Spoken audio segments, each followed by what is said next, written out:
हिंदू सास की जादुई मुस्लिम बहू। गंगा घर के मंदिर में पूजा करने के बाद पूरे घर आंगन में गंगा जल के छींटे मारती हुए कहती है, हर हर गंगे, हे गंगा मैया, मेरी घर को हर निगोड़ी नजर से बचा कर रखना। गंगा का हर दिन पूजा पाठ से शुरू हुआ करता था। वह अपने बेटे सुदेश और अक्षत के साथ रहती थी। चलो, शाम की ज्योत बत्ती तो हो गई, अब जल्दी से रात के खाने की तैयारी कर लेती हूँ। अभी गंगा रसोई घर का रुख कर ही रही होती है कि कोई जोर जोर से दरवाजा खटखटाता है। अरे इस वक्त कौन आ गया? जैसे ही गंगा दरवाजा खोलती है तो सामने उसका बेटा अक्षत अपनी पत्नी रमीजा के साथ खड़ा होता है। उसे बुर्का पहने देखकर गंगा एकदम पीछे हटकर पिनकते हुए कहती है, शिव शिव शिव शिव, अरे अक्षत, मैं पूछती हूँ क्या लगती है ये मुसलमाननी तेरी? उठा लाया है क्या तू इसे मेरे घर? अरे मुंह में दही जमा रखी है क्या?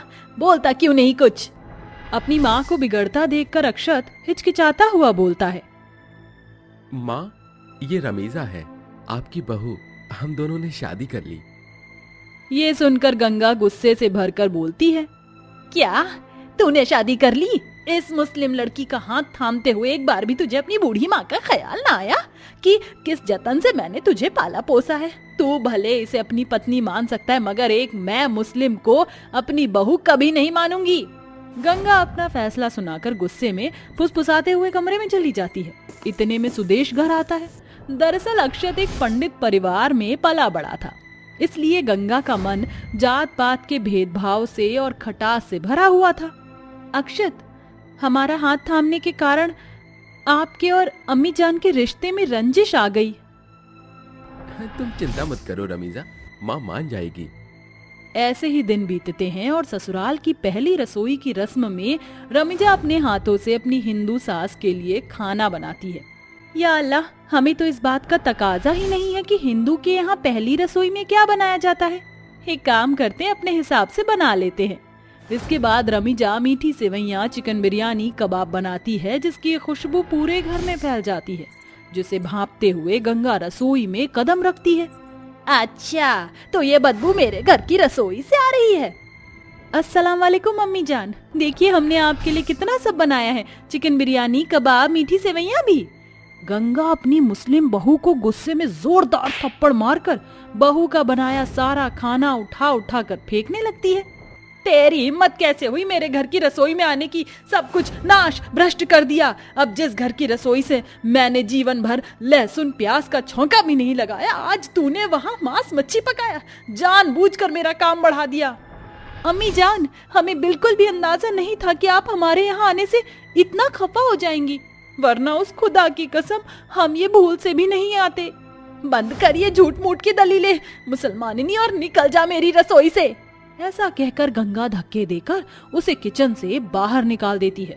गुजरते दिन के साथ नवरात्रे और रमजान के रोजे शुरू हो जाते हैं। जहाँ एक और गंगा घर के मंदिर में कलश स्थापना करती है, वहीं अपनी बहू को रोजे रखने के लिए साफ मना कर देती है। सुन मेरी मुस्लिम बहू, मैंने कलश स्थापना किया है, इसलिए तू रोजे रखने की सोचना भी मत। मगर अम्मी जान, कोई जरूरत नहीं है मुझसे नाम के नाते जोड़ने की। इसके बाद रमीजा रोते हुए अपने ससुर के कमरे में आती। अब्बू जान, क्या हम अंदर आ सकते हैं? हाँ रमीजा बहू, क्या बात है? अब्बू जान, कल से हमारे रोजे हैं। अम्मी जान की नसीहत है कि हम रोजे ना रखें। आपसे पूछते हैं हम, क्या ये वाजिब है? बहू, तुझे फिक्र करने की जरूरत नहीं, तू रोजे रख सकती है। अगले दिन से रमीजा रोजे रखना शुरू कर देती है और पांचों पहर की नमाज पढ़ने के साथ रोते हुए एक बात कहती है, या अल्लाह, अपनी नेमत बरसा ताकि अम्मी जान मेरी मोहब्बत से वाकिफ हो सके। रोजे के उस रोज जैसे रमीजा की आवाज सीधे अल्लाह के घर जा पहुंची थी, जिसे अचानक एक सुनहरा नूर उस मुस्लिम बहू पर उतर आया और उसके अंदर जादुई शक्तियां भर गईं। उस रोज जब रमीजा रसोई में खाना बनाने गई तो अचानक उसकी जुबान जादू से भर गई, अपने आप खुल गई और उसके अंदर से खूब सारे सोने के सिक्के खनकते हुए जमीन पर गिरने लगे, जिसे देखकर गंगा की आंखें फटी की फटी रह गईं। हे राम जी, लगता है मेरी मुस्लिम बहू के अंदर लक्ष्मी जी ने डेरा डाल लिया है। देखो कैसे सोना उगल रही है। इसका मतलब मेरी मुस्लिम बहू कोई आम नहीं बल्कि जादुई बहू है। अरे गंगा, तेरी तो लॉटरी लग गई। अपनी मुस्लिम बहू में जादुई शक्तियां आने के बाद उसकी हिंदू सास उसे सीधे मुंह बात करने लगी। रमीजा बहू, तू ठीक तो है? जी अम्मी जान, चल मैं तुझे कमरे में छोड़ आती हूँ। गंगा रमीजा को लेकर कमरे में सुलाकर रसोई में आकर सारा सोना समेटकर तिजोरी में रख लेती है। अब तो हर दिन गंगा अपनी मुस्लिम बहू के जादुई होने का फुल फायदा उठाते हुए उसे सोना मांगती। एक दिन जब रमीजा अपने बालों में कंघी कर रही थी, तभी गंगा वहां आकर जादुई मुस्लिम बहू को मक्खन लगाती है। अरे वाह रमीजा बहू, तेरे बाल तो एकदम मखमल के जैसे मुलायम हैं। अब मैं क्या कह रही थी, जरा अपनी जादुई छड़ी घुमाकर थोड़ा सोना तो निकाल। वो मेरे कमरे का गद्दा ना पूरी तरह घिस गया है। मैं सोच रही थी एक मखमल का गद्दा बनवा लूं। बेशक अम्मी जान, ऐ सच्चे बादशाह, मुझे जादुई बना दे। रमीजा के ऐसा कहते ही उसके काले बालों पर एक सुनहरी चमचमाहट उमड़ते घुमड़ते उसके बालों को लंबे घने खरे सोने के बालों में बदल जाता है। ये लीजिए अम्मी जान, आपको जितने बाल चाहिए ले लीजिए। लालची सास अपनी जादुई मुस्लिम बहू के सोने के बाल देखकर उसके आधे से भी ज्यादा बाल काट लेती है और अपने शौक को पूरा करती है। ऐसे ही दिन बीतते जाते हैं। अब जो कि गंगा की मुस्लिम बहू जादू से सोना देने का खजाना बन गई थी, इसलिए गंगा खुलकर खर्च करती और पैसे खत्म होते ही अपनी बहू के पास भागी आती। वह नवरात्र का 9वां दिन था। तभी एक भूखा भिखारी उनके चौखट पर आता है। अरे क्या कोई है इस घर में बड़े दिल वाला? इस भूखे भिखारी को कुछ खाने को दे दो। रमीजा अपनी जादुई शक्ति का प्रयोग करते हुए उस भिखारी को सोने का सिक्का देती है। तभी वहां गंगा आकर उस भिखारी से वो सिक्का छीन लेती है। अरे बहू, इस 2 कौड़ी के भिखारी पर अपना जादू क्यों गवा रही है? अरे ओ भिखारी, चल भाग यहाँ से। मगर अम्मी जान, कलमा सिखाता है कि गरीबों में खैरात बांटना नेक काम है। उस भिखारी के जाते ही एक अपाहिज लंगड़ाता हुआ वहां आता है और मदद की बात दोहराता है।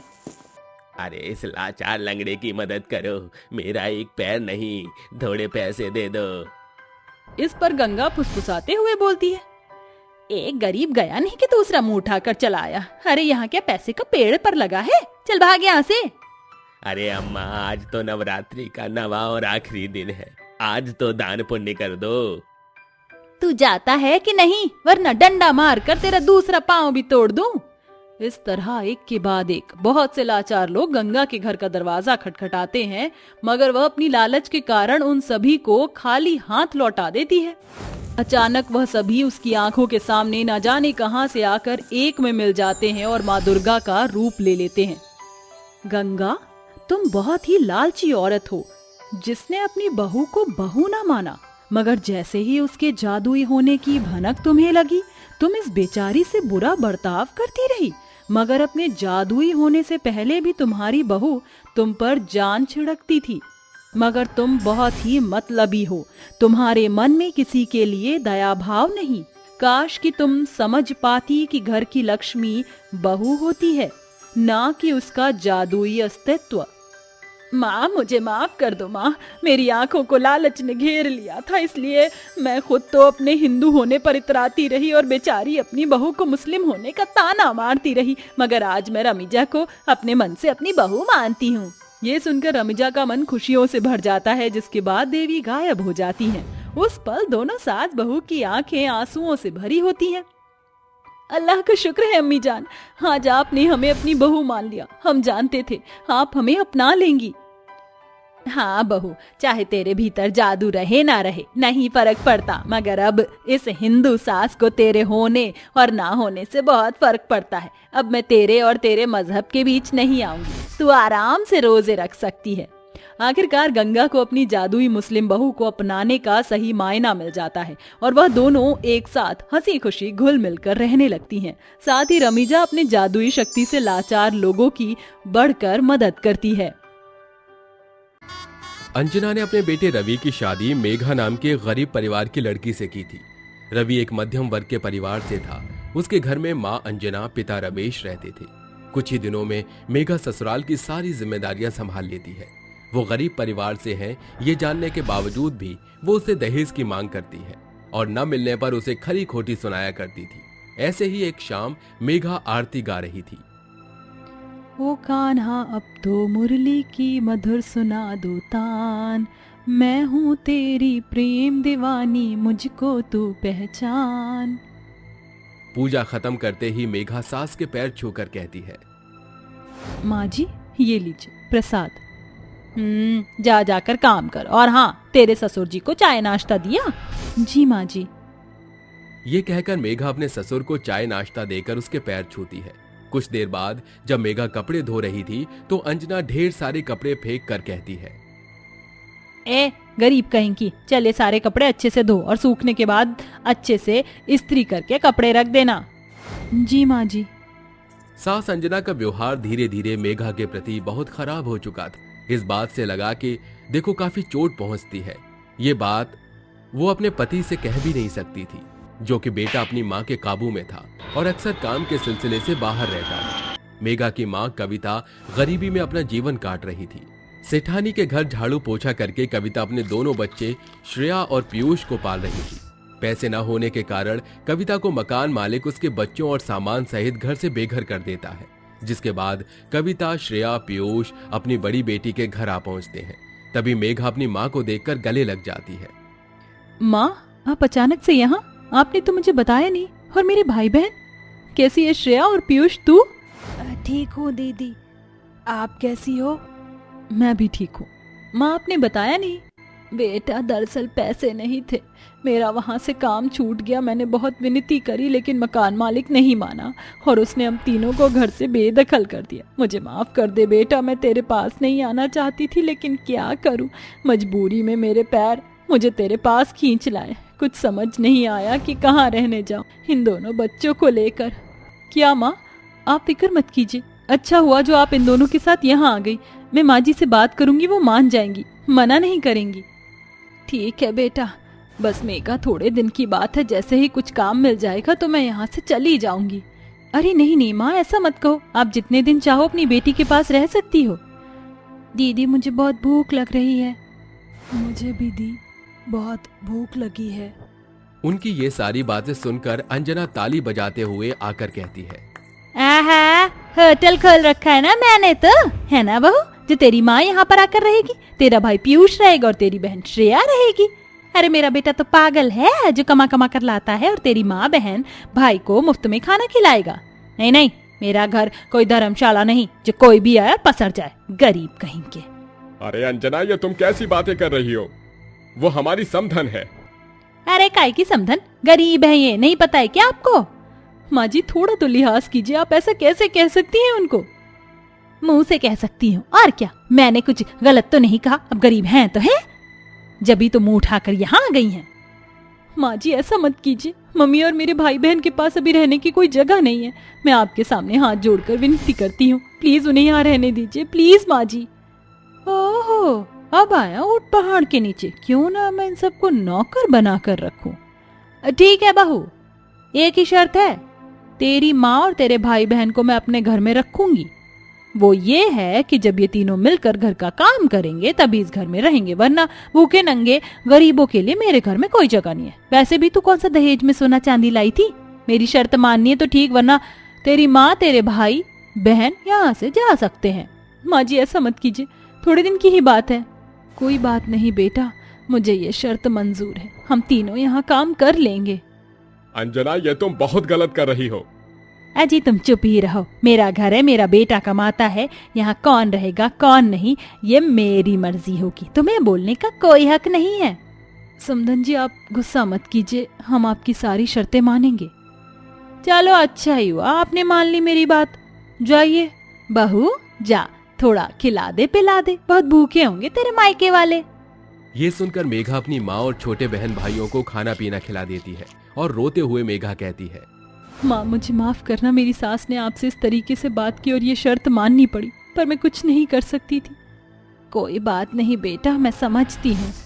हाँ दीदी, हमारे हालात ही ऐसे हैं कि हम कुछ नहीं कर सकते, हमें मानना ही होगा। जब मैं थोड़ी और बड़ी हो जाऊंगी तो माँ को ऐसे परेशान नहीं होने दूंगी। इस तरह मेघा के मायके वाले खाना खा लेते हैं। थोड़ी देर बाद अंजना आकर कहती है, बस बस समधन जी, आपने बहुत आराम फरमा लिया, अब जाकर कुछ काम भी कर दीजिए, रसोई गंदी पड़ी है, थोड़ा साफ कर दीजिए। और पीयूष, तुम पौधों में पानी डाल दो। और श्रेया बेटा, तुम जरा मेरी अलमारी के कपड़े लगा दो। और हाँ कविता बहन, अच्छे से करना काम। जी समधन जी, आप निश्चिंत रहिए, मैं और बच्चे सही से काम करेंगे।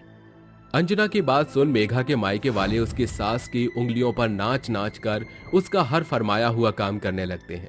और यदि कोई काम बिगड़ जाता है तो अंजना उसे दोबारा करवाया करती थी। और मेघा और उसके परिवार वालों को परेशान करने का एक मौका नहीं छोड़ती थी। इस तरह कुछ वक्त बीत जाता है। अब अंजना उन्हें पूरे दिन काम करवाने के बाद सिर्फ एक वक्त का खाना देती थी, वो भी ऐसा जो खाने लायक नहीं होता था। कविता और उसके तीनों बच्चे काम करके बैठे ही थे, तभी मेघा कहती है, माँ जी, मैंने मेरे भाई बहन माँ ने घर का लगभग सारा काम कर दिया, स्टोर रूम भी साफ कर दिया। बहुत भूख लग रही है, तो कुछ खाने के लिए दे दीजिए। हाँ हाँ लो, ये रहा तुम चारों का खाना। ऐसा कहकर अंजना सूखी 4 रोटी और सूखी लाल मिर्च और प्याज रखकर दे देती है। यह देखकर मेघा कहती है, माँ जी आप क्या कर रही हैं? हम पूरे दिन सुबह से काम कर रहे हैं और आप ये खाना दे रही हैं, ये तो खाने लायक भी नहीं है। रोटी के साथ सूखी लाल मिर्च कौन खाता है? मैं अपने लिए नहीं मांग रही, कम से कम माँ के साथ तो ऐसा मत कीजिए, वो भी आप ही की उम्र की हैं लगभग। अच्छा, अब तू सिखाएगी मुझे क्या सही और क्या गलत? मेरे घर में तो यही मिलेगा, खाने को मिलेगा। खाना है तो खाओ, वरना घर से बाहर निकल जाओ। मुझे गरीब भिखारी लोगों को अपने घर में रखने का कोई शौक नहीं है। और बहू, तू भी अपनी माँ के साथ घर छोड़कर जा सकती है, समझी? दीदी ये तो बहुत गंदा खाना है, जब से हम आए हैं हमें बद से बदतर खाना मिल रहा है, इससे तो पेट में बहुत जलन होती है। पीयूष चुप हो जा, चिंता मत कर। माँ जी मैं आपके आगे हाथ जोड़ रही हूँ। ओहो, फिर वही सब बातें। रमेश ये सारी बातें सुन लेता है और अंजना का कहर उसके मायके वालों पर देखकर बोल पड़ता है, अंजना, तुम्हें इंसानियत नाम की चीज बची है या नहीं? कुछ नहीं तो बच्चों का ही ख्याल कर लो, ये सब कैसे खाएंगे? आपकी ही कमी थी, आप आ गए। आप बोलते बड़बड़ाते रहिए, चाहे तो उनके सेवा पानी कर लीजिए, मैं तो चली। ये कहते ही घमंडी अंजना सीढ़ियों पर चढ़कर जाती है कि उसका पैर फिसल जाता है, जिससे सिर पर बहुत चोट आती है। और मेघा अपनी सास को देखकर चिल्लाती है। उसके सिर से खून बहने पर मेघा पल्लू फाड़कर बांधती है ताकि उसका खून रुक जाए। और फौरन सब उसे हॉस्पिटल पहुंचाते हैं, जहां कुछ देर बाद अंजना को होश आता है। कैसी हो अंजना तुम? मैं ठीक हूँ। तुम्हें पता है, अगर तुम्हें यहाँ सही वक्त पर हम नहीं लाते और बहू ने तुम्हारा खून रोकने से नहीं बचाया होता तो बहुत बुरा हो जाता। जिसको तुमने इतना कोसा उसने ही तुम्हारी जान बचाई, तुम्हें उसका शुक्रिया अदा करना चाहिए। बहू, मैंने तेरे और तेरे मायके वालों के साथ बहुत बुरा किया। बच्चों, समधन जी मुझे माफ कर दीजिए और मेरी जान बचाने के लिए बहू तेरा शुक्रिया। अब समधन जी हमारे साथ हमेशा के लिए रह सकती हैं। आखिर मेरा बेटा भी तो इनका ही बेटा है। अरे बहन जी, आपने इतना कह दिया, बहुत बड़ी बात है। लेकिन कुछ दिनों में मुझे काम मिल जाएगा। एक जगह मैंने बात की थी। इस तरह सब कुछ ठीक हो जाता है। कुछ देर बाद अंजना घर आ जाती है और सब खुशी खुशी रहने लगते हैं।